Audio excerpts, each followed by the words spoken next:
We'll go ahead and get started with our spiny surveillance kickoff webinar. We do this each year. The slides are mostly the same, but there's little tweaks made along the way. So if you've done spiny surveillance before, it'll look familiar, but it's always great to have a refresher before you go back out. And if you're new or interested in trying spiny surveillance this year, we should have all kinds of great information for you before you get started. I'm Megan Weber. I'm an extension educator. I focus on aquatic invasive species, and I'm part of the team that helps administer this program. And I'm joined with Don Brandstratter, who is part of the team that initially developed the program. And I'm going to turn over to Don because his job is the first half of the presentation. And Don, while you're doing that, I'm going to get slides going. Wonderful. Thank you so much, Megan. As Megan said, I'm Don Brandstratter at University of Minnesota Duluth. Spent a lot of time along with my students and colleagues studying spiny water flea. So I'm going to work through the front end of this, sort of building the case for the citizens monitoring program that we have. And that's what we're going to talk about today. So this is a MAISRC program for volunteers and local managers to engage in and be part of AIS research and surveillance. And the organism of interest there is on the lower left. That's a picture of an adult spiny water flea on a fingertip. The image on the right there is one of our researchers pulling a zooplankton net, and the program is really designed to engage volunteers in doing basically what that individual is doing there, which is deploying nets that look an awful lot like that one in lakes where we don't know if they're present yet, and looking through the samples and trying to make a determination of whether they're there or not. So thanks for being here, and let's move on to the next slide. So what is surveillance monitoring? This is, as stated there, strategically implemented and coordinated surveys, and these help us update distribution or range data, and really importantly, identify new populations early on. So next slide. So what is this program? So we piloted this initially in 2022 in an effort to equip citizens of Minnesota, local managers with the knowledge as well as the gear and approach, you could say, and methods for reporting presence or absence as well. Both of those are important in order to optimize detection of spiny water flea. We have a lot of resources for this housed at MAISRC on the Stop the Spread of Spiny Water Flea platform. And this webinar is just one sort of outreach bridge event that we do to help educate and to help provide access, to help sort of indicate that we've got a lot of resources there, sort of open the door to what this monitoring program is all about. And there's videos on there as well. And we'll show a video embedded in this presentation in a little bit. These are the folks that put it together initially. So that's me on the left. This is Val Brady in the middle. She's a colleague of mine at the Natural Resources Research Institute, who's an aquatic scientist and studies spiny water flea. And then Meg Durr on the right really did the boots on the ground work, I would say, in putting together the resources, coordinating all of this as we were building up to our first year of activity in 2022. So thanks to both Val and Meg, they could easily give this presentation as well. And now thank you to Megan Weber, who's taken the reins and is continuing to move this forward. So go ahead, next slide. Yep. Why conduct surveillance for spiny water flea?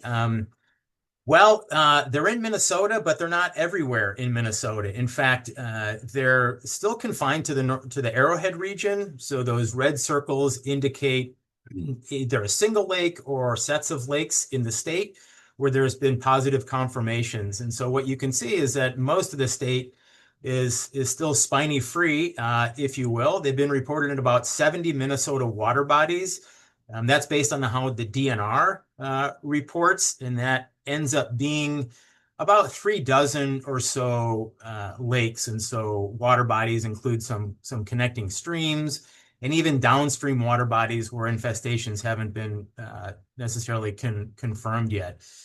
One of the more magnificent pieces of data that we currently have is that there's been very few new lake detections since 2016. And so the number of new lake detections is definitely slowing. We saw that trend begin to slow in 2014, 2015 or so, in parallel actually with resource investments from state appropriations to awareness and outreach and boater surveillance campaigns. Two of the new lakes since 2016 are Snowbank Lake near Ely and Poplar Lake, which is about halfway down the Gunflint Trail. But there's really no formal monitoring happening in Minnesota. So there's the DNR isn't doing this, the Minnesota Pollution Control Agency. It's at the hands of sort of researchers, I guess, if you will, as well as now the core of citizens who might participate in this program.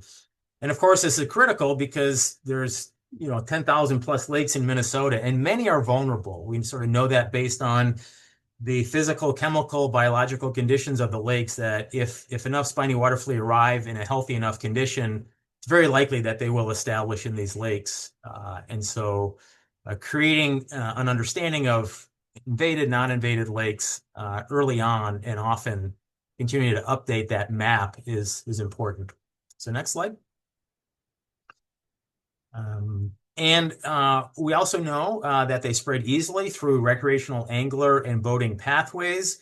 And surveillance is important on lakes because even though we have a lot of material and effort for stewardship to clean boats, to clean angling line, to be vigilant, to prevent the unwitting movement across the landscape, they're small. They're microscopic creatures, and even in best efforts, they can be difficult to see and slip by and hitchhike to new lakes. And so surveillance of uninfested lakes is another way to keep abreast of where they are and how we can prevent then even further spread. So next slide. We're sort of still on why conduct surveillance. So the organism has a high impact. We know based on repeated invasions into lakes, not only in Minnesota, but across Ontario, Michigan, Wisconsin, and so forth, they have really high impacts on food webs, negative impacts to a large extent. There's no control methods once they're introduced into a water body, so we can't eradicate them and sort of stuck with them. So the only approach is really to prevent future range expansion. And that's where this knowledge about where spiny waterflea occur in Minnesota will help us move forward with that, focusing prevention and outreach efforts on lakes that are newly infested. So next slide, please. So again, so then that early ID allows us to focus prevention outreach to stop further dispersal, could allow us to determine potentially the source and ultimately the prevention, So if we have an area where a lot of lakes are becoming infested, that might give us some sense of where potentially those spiny waterflea are coming from. A novel or an amplified pathway, if you will, that could be useful in directing resources. And so early ID allows us to understand regional dispersal and timelines as well. And that's important as we try to come to grips with news spread as it will likely happen across the landscape. What is the time frame of those movements? Okay, so a little bit about the impacts.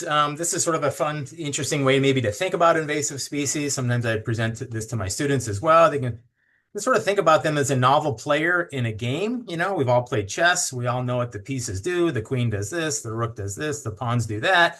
And we can sort of think about these pieces as different species in an aquatic food web. And based on long-term understanding of sort of the game of consumer resource, predator-prey interactions with native species, we understand how these things work. But when we have a novel species come in, we can think of that as like a novel game piece. And we just sort of, we don't know what it does. We don't know how strongly it interacts and with which other game pieces, if you will, kind of a simplified way to think about that. So we follow it and we compare before and after food webs where spiny water flea has invaded. And from that, we've learned an awful lot about what it does do and perhaps what it doesn't do as well. And so next slide. So this is what an uninvaded food web looks like, a food web of native species in our lakes in Minnesota. We have phytoplankton, a whole diversity of different species at the base of the food chain, and that energy and nutrient gets transferred up to native zooplankton primarily. And we have a whole diverse set of native zooplankton that are what we call herbivores. Some of those species in the zooplankton pool eat one another. They're carnivorous. Actually, some are cannibalistic as well.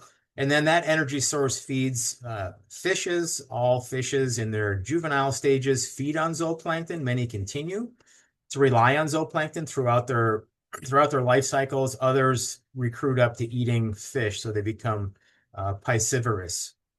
So when spiny water flea enters the food chain, next slide, excuse me, it's a carnivore, so it feeds exclusively on zooplankton, and it feeds aggressively on zooplankton. Spiny water flea as individuals grow very, very fast, and they can reproduce remarkably quickly.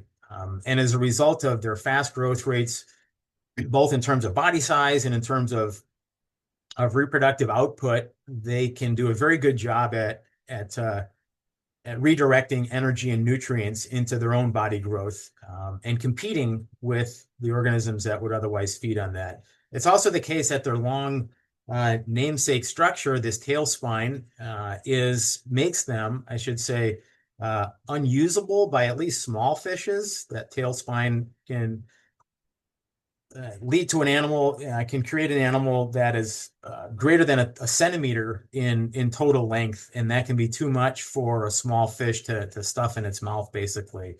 And so it's a competitor, and it's kind of an energy dead end for zooplanktivorous fish.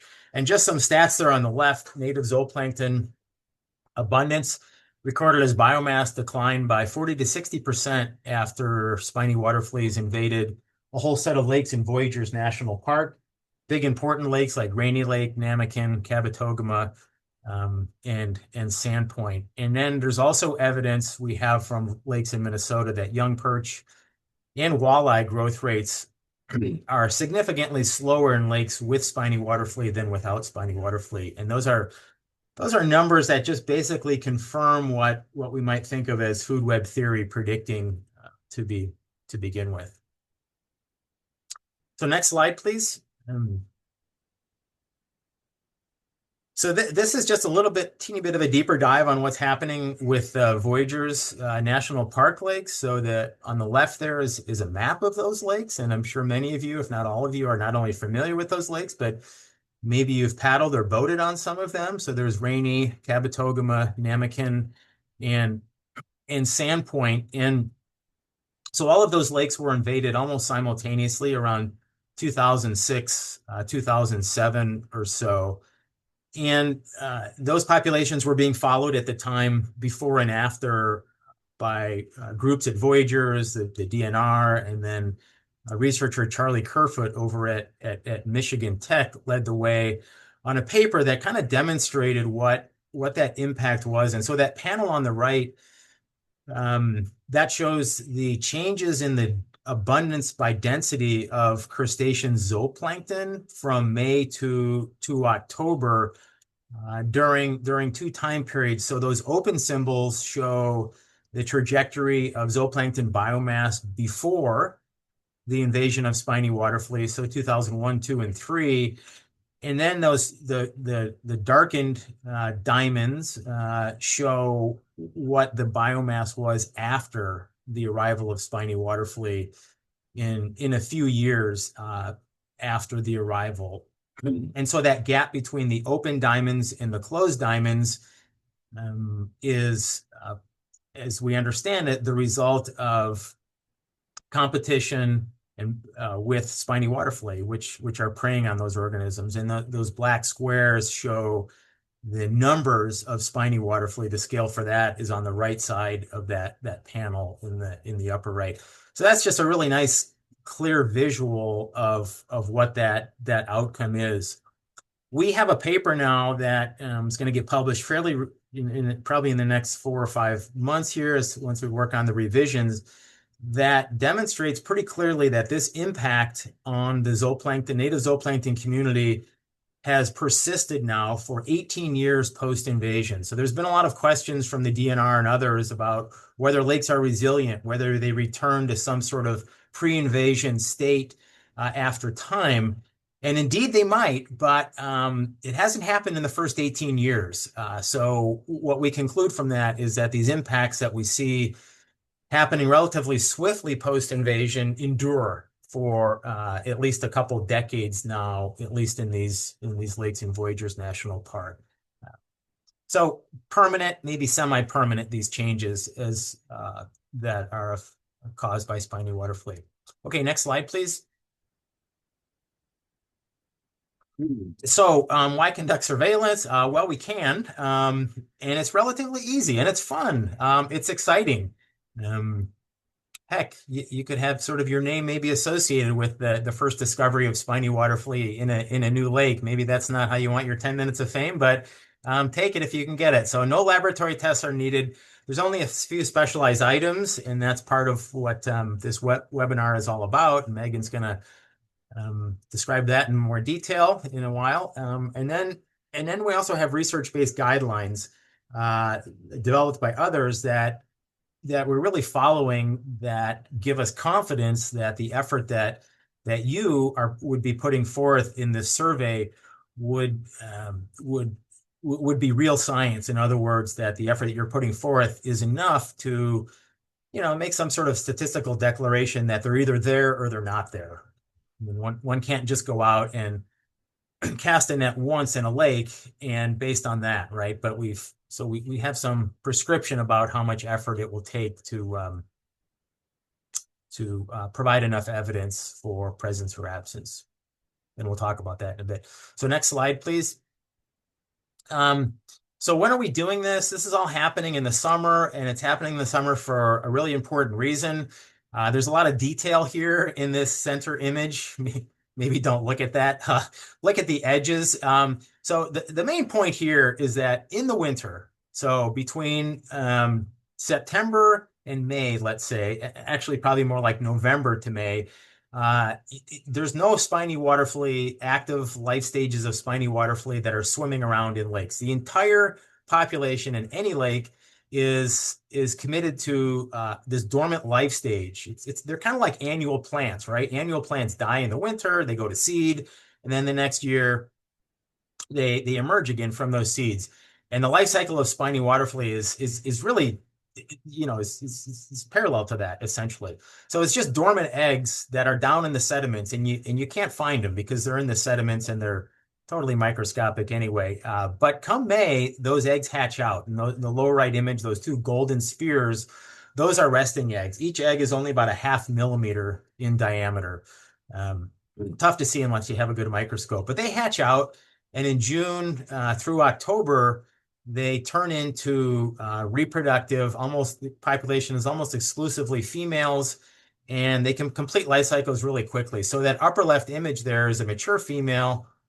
She's got a whole brood of offspring on her dorsal side, that big bubble with those 5 black dots. Each of those black dots is the eye of an embryo that is going to hatch out, and they grow fast. So those embryos that are in there, within 10 to 12 days, each of those embryos, once hatched, will grow up into a mature female and be capable, if the food is sufficient, to give birth to 4 or 5 more offspring. So they can grow exponentially. So that's when we go out and we find them. And as the summer goes on, the populations in lakes increase. And so July, August, September, these are the months where if you're going to find them, you're going to find them now. And they're vulnerable to nets because they're out swimming in the lake. So, okay, next slide, please.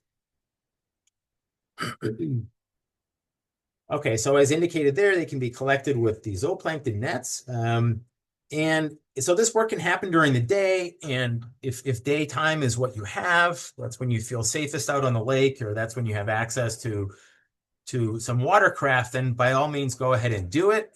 If you can concentrate your effort in either the early morning or late evening hours, maybe even after dark, you probably have a better chance at catching them. They tend to vertically migrate in a number of lakes, going down deep down near the sediments, oftentimes during the daytime and not coming up until the night, chasing their own food resources and avoiding fish, which feed visually. And they can also avoid nets. That big black eye of spiny water flea allows them to be visual predators. They can chase their prey around, and we don't know for sure if they use vision to avoid capture it during the daytime, but they very well might. So the next slide here that we'll take a look at just kind of gives a visual on, there's a lot going on this slide, but if you just sort of focus on the upper left, that one panel there that says July 14th to 15th, what we're looking at there are a bunch of horizontal bars, and each of those horizontal bars is an indication of how many animals we collected at that location, 2 meters, 4 meters, 6 meters, 8 meters, 10 meters depth, and so forth in the water column using that trap. They use the plankton trap for this that you see on the far right there. So as you scan across that top set of panels there, the first three are daytime, and then the next two and a half are nighttime. So 2,200 hours, that's 10 o'clock, right? And then 2 in the morning. And you can kind of see this transition, whether we're looking in July, the next set of panels is August or September, that there's just more animals in the water column that are vulnerable to this traps and nets as well at night compared to during the day. And part of that is migration from the sediments up at night, and part of that is likely trap avoidance. So if you can go out at night, even or a sunset, you probably have a better chance than if you go out midday on a really, really sunny day to detect them if they're there. So next slide, please. And then the other thing to just be aware of is, even though these populations come full bloom in the summer, and that's when they're most abundant, their densities within any lake can fluctuate pretty radically from one week to the next as a result of food resources and their own response to those foods. And so we've done some weekly studies in lakes around here, and this is way back in 2002, but things probably haven't changed much. And this sort of shows the abundance in density of animals, so number of animals per cubic meter of water. That's sort of the units that we talk about. But you can see the peaks and valleys there, the peaks and valleys.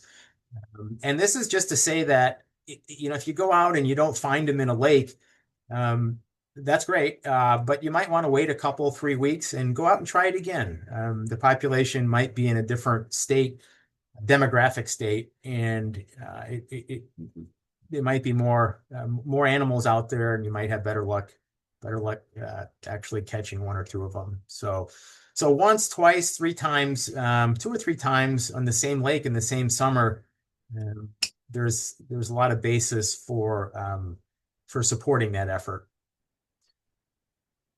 Okay, next slide. All right, so this is equipment that's needed. Megan, do you want to take this on here? Is that good? Yeah, I can go over this one. Okay. So yep, this is the equipment list for what will lead to a, hopefully, I guess, unsuccessful find of a spiny water flea, but at least a successful timeout trying. So you want a zooplankton net. The 500 micron mesh is ideal. I know we get a question a lot, and I think we actually have this later on, but I'll go ahead and answer it while we're talking about microns. If like the plankton net that you use for zebra mussel veliger sampling would work, the answer is yes, that net will successfully capture spiny water flea as well. The caveat to that is the mesh size is much smaller for zebra mussel zooplankton. You're looking at like 65-ish microns. there. So it's quite a bit smaller, which means along with the spiny water flea, you're going to get a whole bunch of other stuff. So it can make for a net that can get more clogged and can be more difficult to sort through, especially if you happen to be on a productive lake. Estimated cost $350. I think maybe it went up to $375 last year. And I think we will get more to about the ordering of that here soon too. A white dish pan or tray to help sort. It'll really make that black eye spot pop. A nice large set of tweezers or something to help sort through all the stuff that comes up. A squirt bottle to help rinse the net down. A camera, your phone works just fine, and that's for getting images if you think you have found a spiny water flea and want to make sure that we can get it reported or have someone take another look at it. Flashlight or headlamp is great if you are going to be out at that like dusk to evening or sunset hours. A magnifying glass, pencils and paper so that you can take all the notes you need. And then having a jar and some alcohol to help preserve anything that you might find that you think someone needs to get another look at. And then I think we have just some images of those things. If my slide wants to go. Here we go. So images of things that might work. The spray bottle works. The like squeezy bottles work just fine too. Here are some examples of the nets. So some various price ranges. Some of these, like the plankton net and the student net, those ones I think have that finer mesh. The ones on the right with that aquatic research instruments. Oh, that one's another student net too. Yep. Okay, I think I'll just keep going there. And when we have a video, I better make sure that my sound is also sharing. All right. Are you ready for me to play this, Don, or did you want to talk about it first? No, yeah, I'll talk about it first in a second. I see there's a few questions, and we'll get to those. Is water depth important? That will get covered at some point here. Yeah, this is the first of, we make 3 of these, Megan, or 4? I can't remember. This is the front end. There's a series of videos that move you from collection to analysis to, I think, reporting. So this is the first one. Yeah.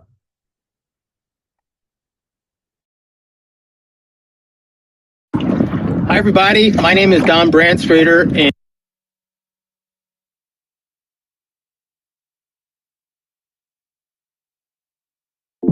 and I'm going to show you today how to use a plankton net to collect Bithytrephes, otherwise known as spiny water flea.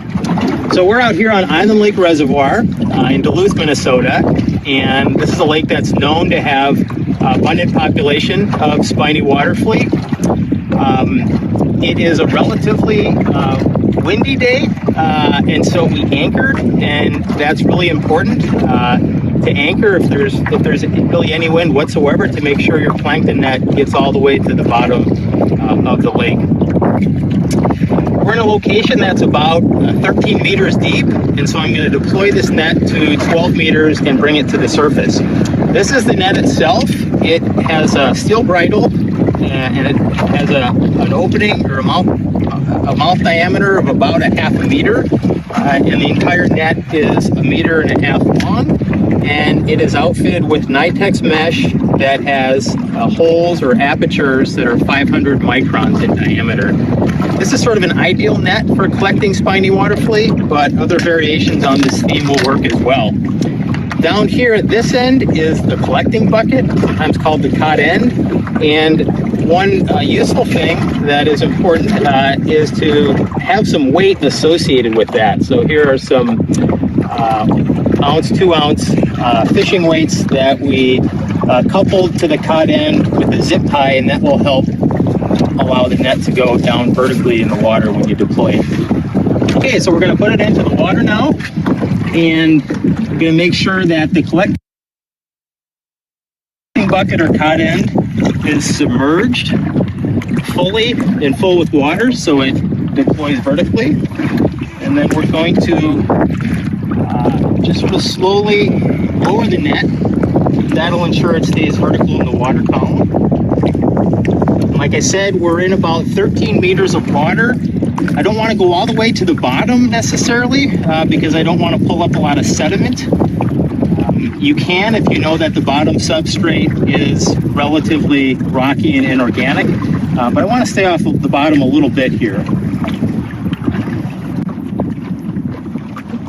Okay, so that's 10, and then that's 11, and that's 12 meters. And when I've reached my destination, the maximum depth that I want to deploy, I'll let it sit there for a couple seconds. And then I'll retrieve it. And it's just a relatively simple hand over hand retrieve. About a meter a second. You don't want to stop retrieving when you're pulling the plankton net because you don't want any animals that are caught to sort of backwash out of there.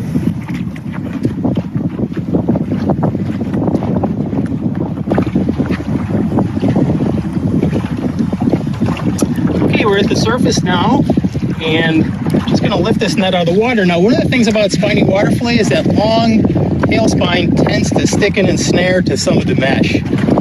And to help encourage or discourage that from happening, once you get your net to the surface, a nice way to do a rinse is to do a dip, maybe 9/10 of the way down. You don't want to put it beneath the opening ring, and lift it back up just once. Okay, so that we've made our collection, and that's all for this video. In the next video, I'm going to dispense the contents of that into a sorting tray and show you how to identify spiny waterfly. So we'll see you in the next video.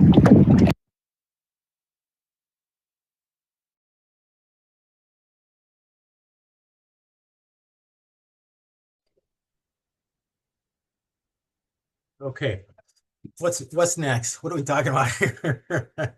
I think we're on to identification. Okay, sounds good, and more questions accumulating, and we can get to those. Yeah, all right. So in terms of identification, you do not need a microscope. Once you dispense your collection into something, a white dinner plate, a white sorting tray, with that, you can have that contrast there. You're going to see these things. You're going to see a lot of other stuff too, and there's sort of some lookalikes, but there is nothing native in North America that has a long tail spine, this caudal appendage. Nothing that looks anything like spiny waterfly. And the tail spine too it's relatively transparent. It's often discolored. You can see about 2/3 of the way back there is a maroonish red section there. And that will provide nice contrast as well. They have a big black eye up front. Interestingly, they don't swim that fast. Their ability to escape fish has nothing to do with swift evasion. It has everything to do with that long tail spine. They honestly just kind of lumber around, if you will, in the water, and they eat other stuff that lumbers slower than them. So, but next slide here, there's a, I don't know if this is the lookalike section that we're in here now, Megan, or okay. Yeah, all right. So other stuff that you might encounter. And okay, so this is a weird one. This organism in the upper right called Polyphemus. Polyphemus tends to be much more near shore, in the rocks and in the what we call the vegetation, the littoral zone.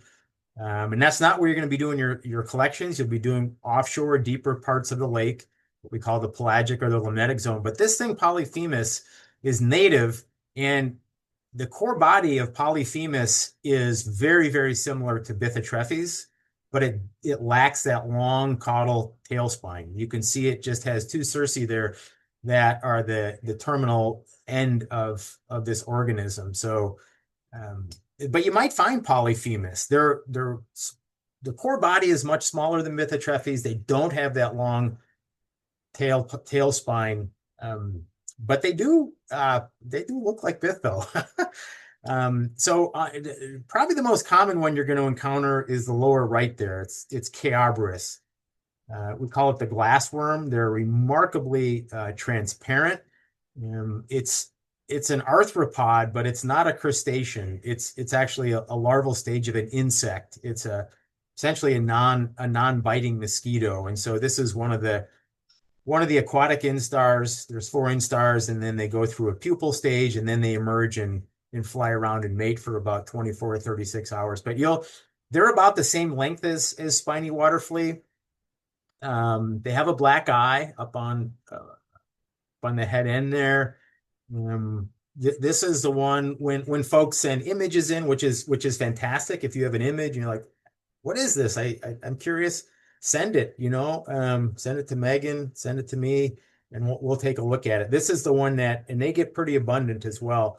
And then the other one that's a lookalike is this organism on the left called Leptodora.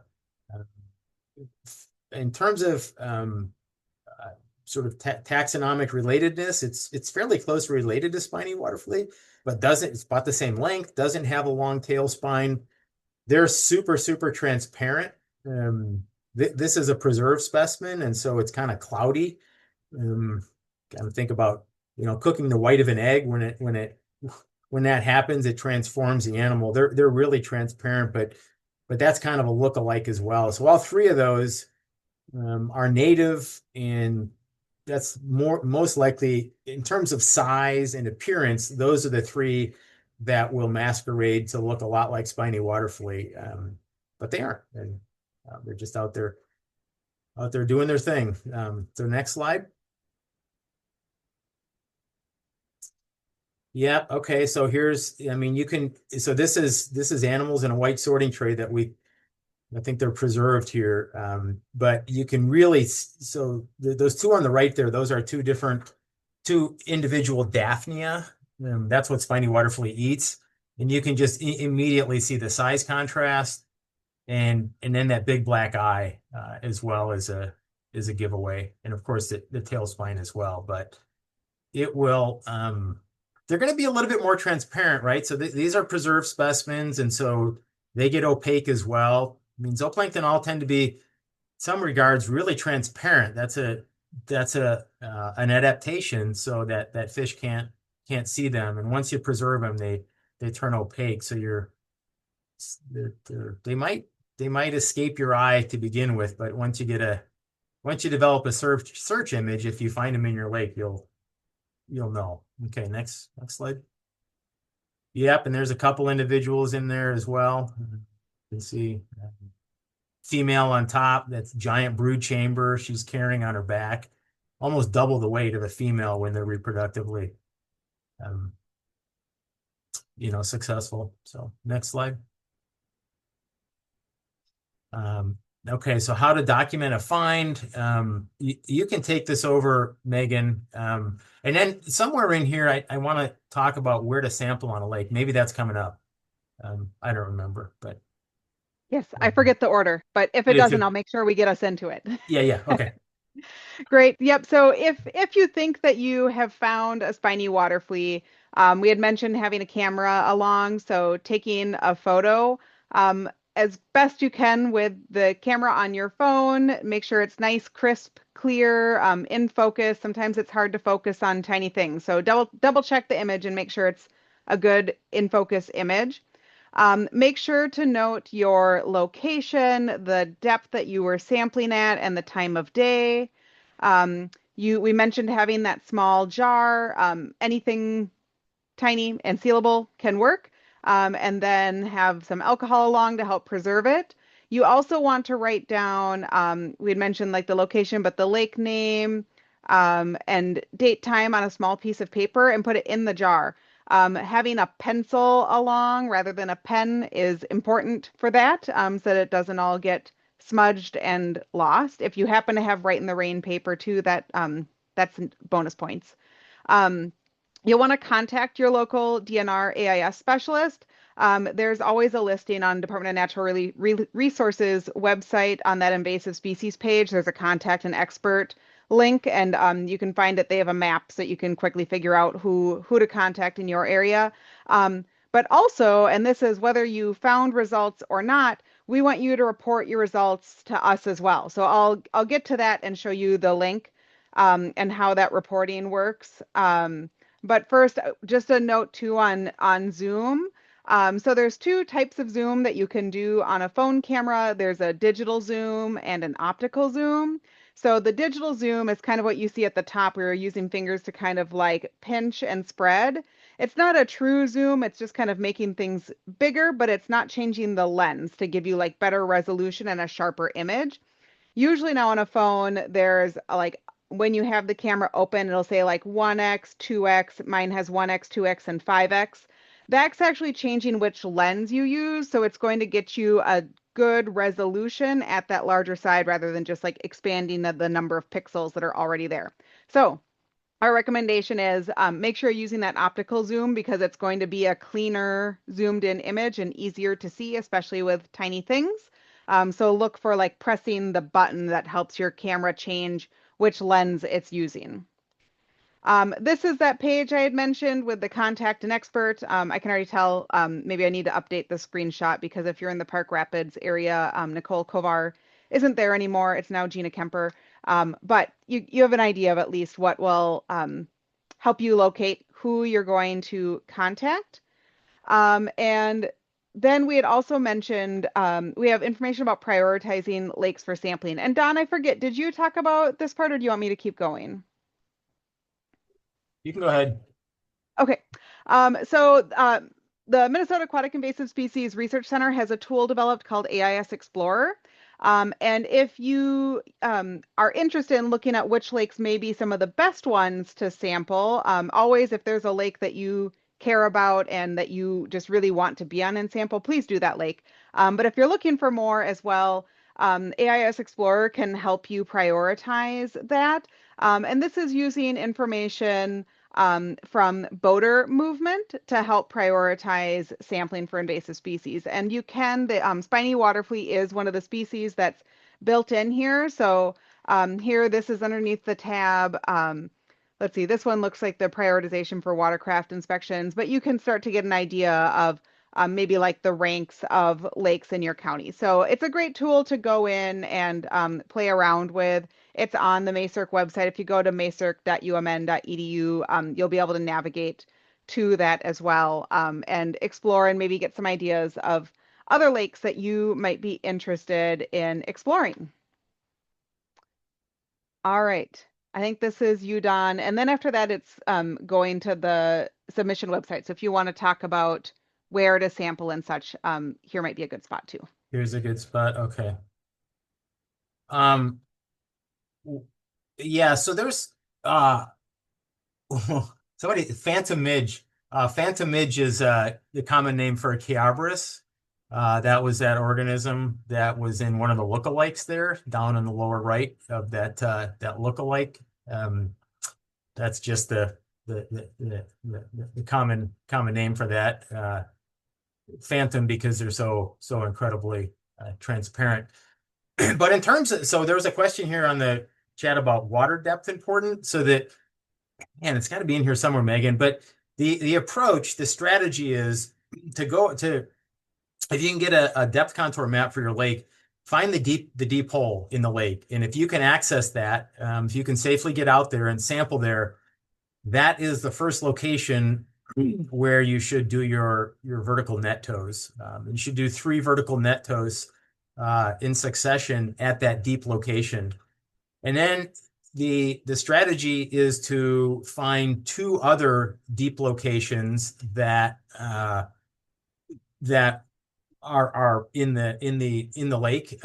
If there's a couple, 3 different basins in the lake, and there's sort of a secondary deep location or a second location that's not quite as deep as what we call ZMAX, the deep location, go there and then find a third location if you can. And so 3 vertical net tows at each of 3 locations, deep locations spread out in the lake is really where you want to focus your effort. Collecting off of the end of a dock or in a shallow location could potentially allow you to discover spiny water flea, but it's much less likely that they're going to be present, and certainly not in high abundance in very, very near shore locations, especially in really clear water lakes. And they're not there because there's a lot of fish. They're light sensitive, and there's a lot of fish patrolling those regions as well. So these are what custom lists for counties with existing known spiny water flea infested lakes. Here they are here. We have a list. We have a running list of lakes that have been sampled. Is that correct, Megan, on the website? Yes, yep, it updates live, so I'll be sure to show Yeah. that when I get to that slide too. Yep. Yeah. So here's the thing about that. There's nothing wrong with if there's a lake by you that you sampled last year and you want to go out this year again and sample it, go for it, right? If that's where you can go and spend your time that's fantastic. Any effort that you can make, even if it's repeating a lake, is just fine. There's nothing wrong with that. If you can get to newer lakes, especially lakes that are perhaps near in the region where we have other infested lakes. That's important as well. High traffic lakes that attract huge numbers of boaters, like over in I sort of think about the Brainerd Lakes area, and Cass Lake and Leech Lake and some of those. That whole region of the state is remarkably uninfested at this point, and it would be nice to keep it that way. Those might be interesting target lakes. Lakes that are in the vicinity of Lake Mille Lacs might be interesting lakes as well. But any effort that you can make is applauded. I just wanted to I'll say this and I'll say it again at the end. I just want to thank all the participants for doing this. This is huge. By participating in this, you're doing science. I mean, this is what scientists do on one end. And if you can bring kids along, even better. Get them in early, doing some fun and exciting science, and who knows what you'll discover. If you don't discover spiny water flea, you'll still discover a lot of really cool stuff. Okay, next slide. Yeah, so this is a web app that you want to talk about that, Megan, or Sure. Yeah. This is the reporting app we have. So I had mentioned, whether you find spiny water flea or not, we're really interested to learn about where you sampled, and if you found something or not. So thanks to Alex Badges at the Research Center, we have this reporting app. It's not an app in the terms of you have to go and download it from the App Store. It's a simple website. But it's a form that allows you to fill information in, and then it can turn that around to help display where sampling effort has been so far. So on the screen, that maisrc.umn.edu/spiny surveil gets you to this project's website. And on there's a button that gets you to the reporting app. So you can see information here. Lots of this is about you, and then a lot of the same information that I had mentioned before to write down and make note of if you happen to find something. But this is getting basic records of what the effort is. It is smartphone friendly, so if you are out in a place that happens to have cell service, I suppose you could even just do it right then and there where you are. But having this information about that effort, even when there's not a detection, is really helpful to researchers like Don, especially as new detections come up. Having some of this other data can help, tease through some of the questions around that.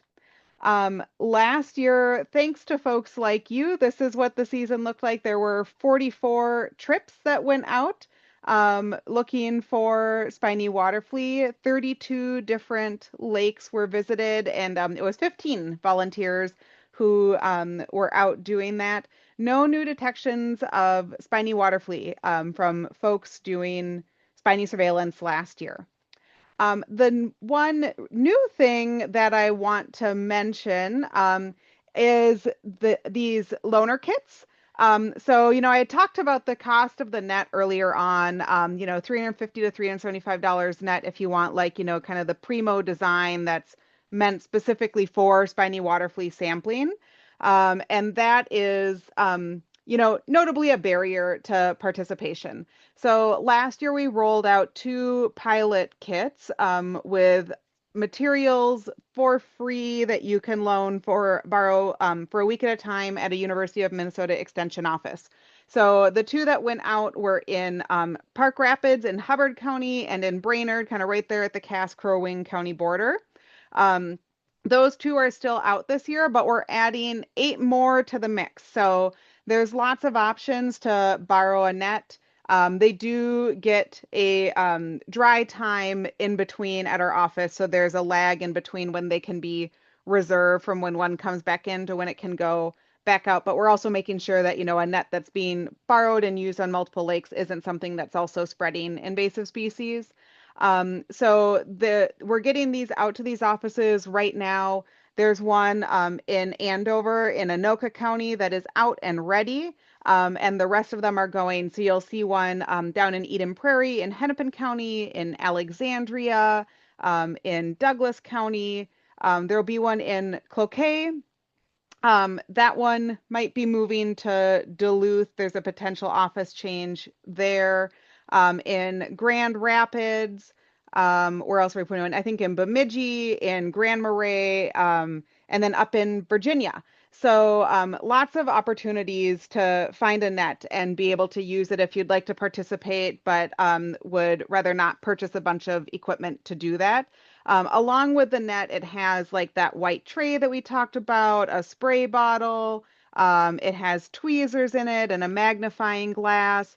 And we do include some of the consumables like little sample jars if you were to find something, and little like transfer pipettes to help move tiny organisms around as well. So that's in there as well. You would need to provide the alcohol to preserve it in. But those are another tool that would be out and available, and the link to reserve those are on that program website that I had mentioned earlier. Let's see. I don't think I thought I had a slide in here with the location or that shows the live updating map. But if you go to that submission form, the first thing that pops up is the map. So you can see locations that have been sampled already and which ones that haven't. And there's a difference in like the shade of the color of the pins. So darker pins are from previous years and lighter colored pins are from this year. So you can even see if something has happened this year or not in your area. Okay, that moves us on to the frequently asked questions. And Don, I might tap you here to take over on this slide.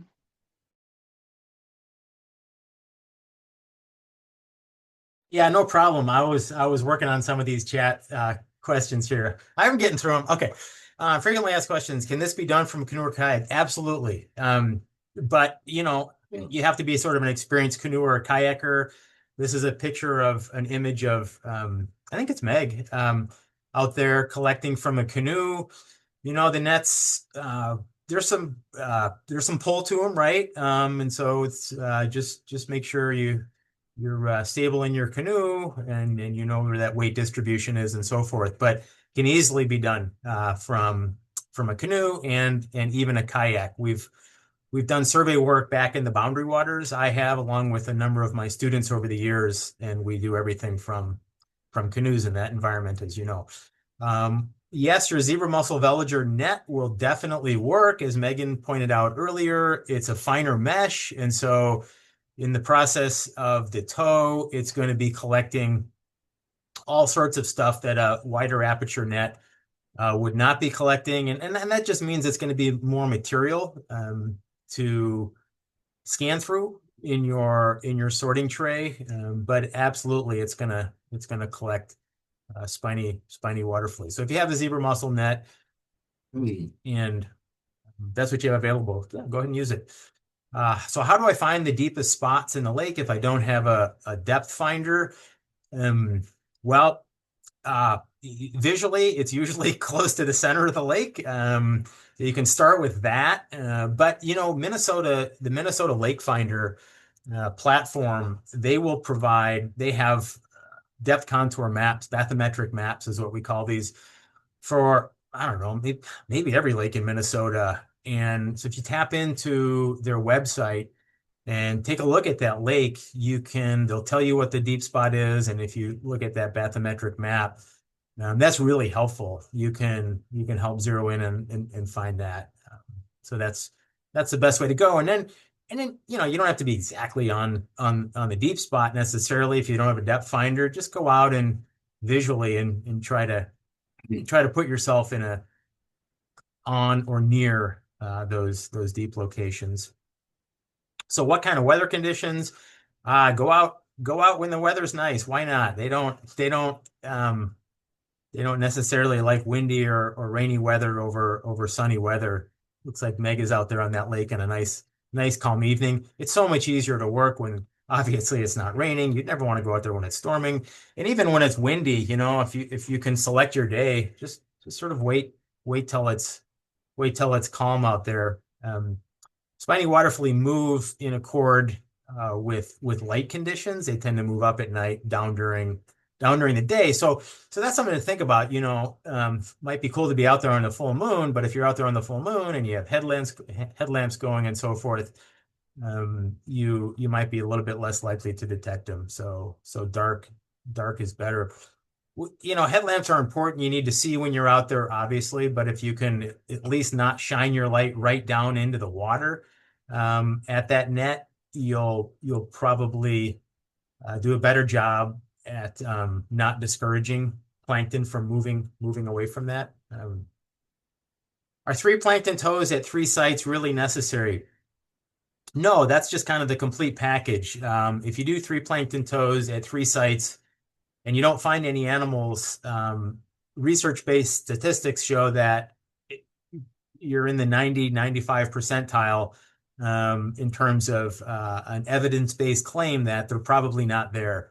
That's sort of a statistically driven approach. If you can go out and do 1 tow, 2 tows, 3 tows at the deep site, that's good. I mean, it's just all a matter of what you can do, what you have time for, and then report that. And so that's kind of important as well, to report how many tows you did. Don, can I add an FAQ to this list on the fly? Yeah, you bet. Do you have suggestions for folks who don't have depth finders? So, for example, Meg in the canoe here, on when they're letting the line out to deploy their net, how to know that they're likely not going to hit bottom and get a whole bunch of gunk into it? What would be your advice to someone sampling in that way? So one of two things. If you have an anchor, you have a marked anchor rope, if you mark your anchor rope every 5 meters, that would be one approach to do it. The other approach, if you don't have an anchor and you have a net, is to you will have meter marks on your net, I assume. But even if you don't, you can lower your net very slowly until you feel a little bit of slack. Okay. And that's bottom, right? If it's a soft bottom, that's going to be a very gentle slack. If it's a hard bottom, it's going to kind of come quickly to your hand, right?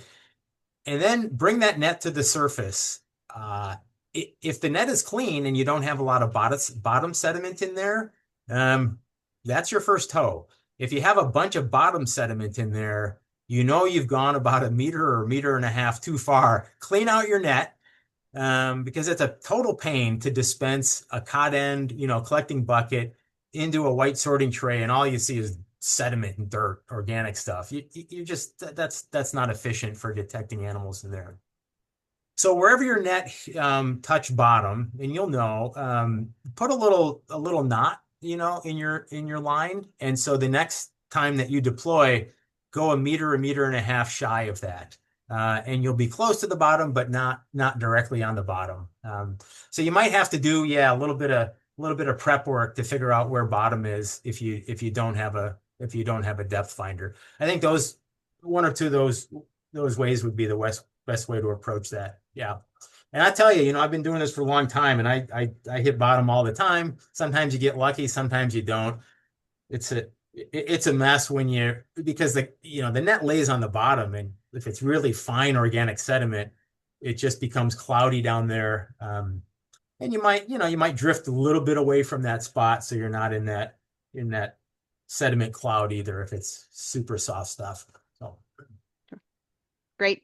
Thanks, Don. Yeah. Oh, this Okay. is a great suggestion that Doug made as an alternative to measure depth. Use a rod reel combo with a line counter. So you could do that too if you've got a fishing line. Just so estimate it that way. So yep. Great.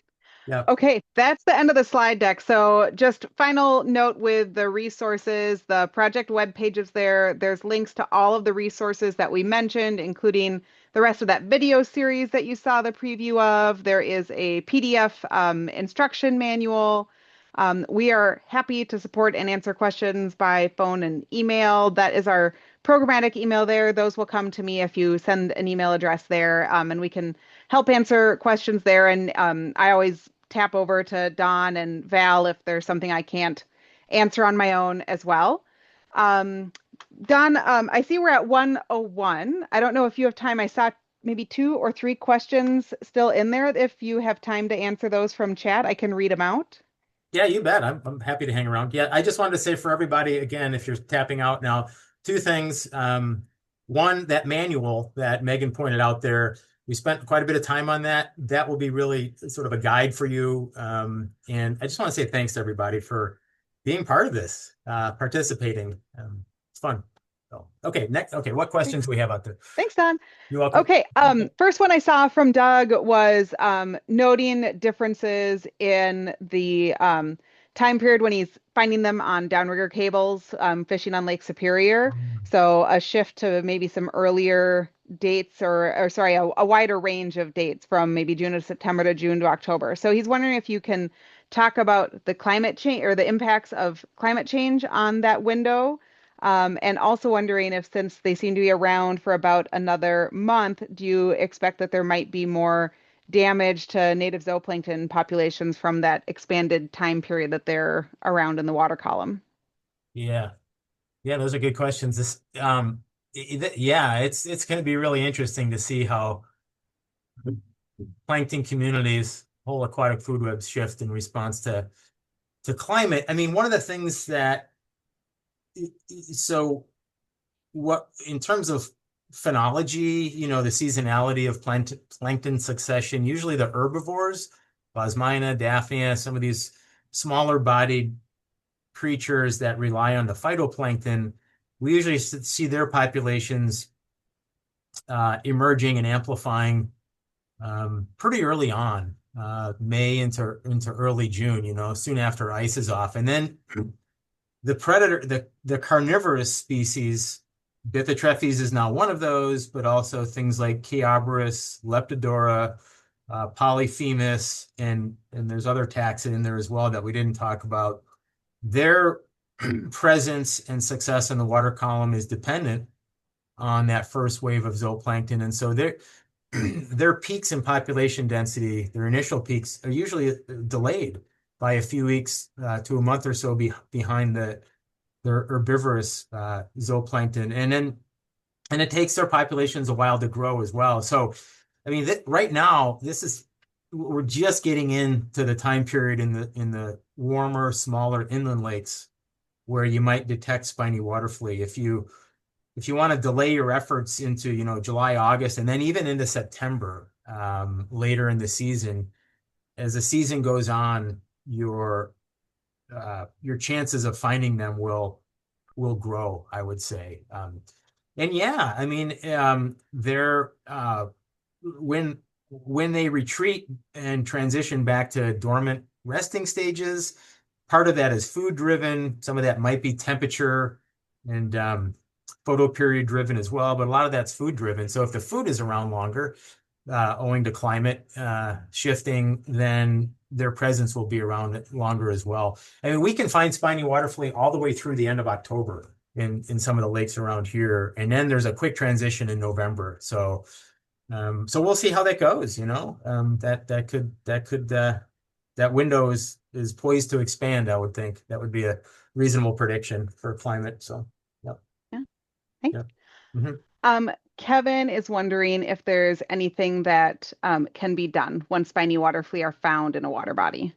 Not that we know of. If something comes up, it will make the news. It will pique my interest. The only there's just like there's nothing sort of a chemical application, for example. I mean, these animals they live in the sediments in resting eggs, and so anything short of draining the lake entirely and letting it dry out, which would be wholesale devastating, anything short of that, we just don't have a sense for that. There was a study that came out of Michigan Tech a few years ago that demonstrated pretty clearly that pumpkin seed sunfish were very, very good at eating spiny water flea. They sort of have these teeth that are pre-adapted for spinies because they eat a lot of snails, mollusks, and whatnot, and so they're able to shuck the spine and to crush spiny water flea. So then that led to the possibility of enhancing fish populations with pumpkin seed sunfish to try to eradicate spiny water flea. The problem is spiny water flea live offshore primarily, and pumpkin seeds are sort of a more nearshore zooplanktivorous part of the food chain there. So spatially, they don't really overlap. So no, there's nothing yet, and we don't really have any evidence of a failed invasion. Like incidents of presence and then followed by lack of detection for a number of years. So they seem to be, once they get in and take a foothold, they seem to be there for good. So we'll see as time goes on if any genetic engineering or other means or methods arise, So we'll see. It'll be interesting, yeah. Great. Last question I see was wondering how long a typical sampling event takes. Oh, that's a really interesting question. Probably an hour to 2 hours, I would think. Probably a couple hours, a full sampling event. You get yourself out there. Once you find your spot, deploying your net 10 meters, put it down, you bring it to the surface, dispense it into your white sorting tray. You spend 5 minutes or so looking at that. There's nothing there. You can dump that over the side and repeat that process. And so as that goes on, you might think the first site might take 30 minutes probably to complete that, and then maybe the same amount of time, maybe a little bit shorter for the second site in the third site. But yeah, maybe plan 1 to 2 hours to do your 1 to 3 sites, I would think. Somebody asked earlier whether the samples can be composited, and absolutely. If you want to collect your first sample, put it into a sorting tray, collect your second sample, put it in there, and then your third, and then look through all three as a composite, that's fine. The caveat with that is that when you get layers of plankton in there, right? So when you dispense your water into the tray, if you can kind of keep it at maybe a ½ inch or so of water so that there aren't layers of animals on top of one another, but you sort of have a layer and a half of animals, moving around on there. You can push them around. They can tend to hide if you only have 1 or 2 under some of the native zooplankton. So, and then if you're using a net that is a really fine mesh, indeed, you might get, if you have a bloom of phytoplankton like cyanobacteria or something going, it can be kind of a beautiful. It's a lot of wonderful plankton in there, but it can be kind of challenging to look through. So the more material you have in there, it just creates a little bit more distraction and camouflage for spiny water flea that you want to see. So, yeah. Great. Thanks, Don. I think that was the end of the question. So this was recorded, so we'll have it up. We'll get onto our YouTube channel for folks to reference again in the future once sampling season comes upon you. Main thing is we try to get this done kind of earlier in the season so that you have time to plan and prepare. And if you wish to order a net, sometimes it can take some time for that to come in, depending on how busy the company is. I think so far we've found one in the country at least that makes the very specific spiny water flea sampling nets. And there's information about how to request those orders and what kind of specific parameters you'd want in your net as well for ordering on the resource page that we shared. So hope to see you out sampling for spiny water flea. Looking forward to seeing maybe some photos and reports as they come in. Thanks for joining. Thanks, Don. Thank you, Megan. Thanks everyone for being here. Have a good day.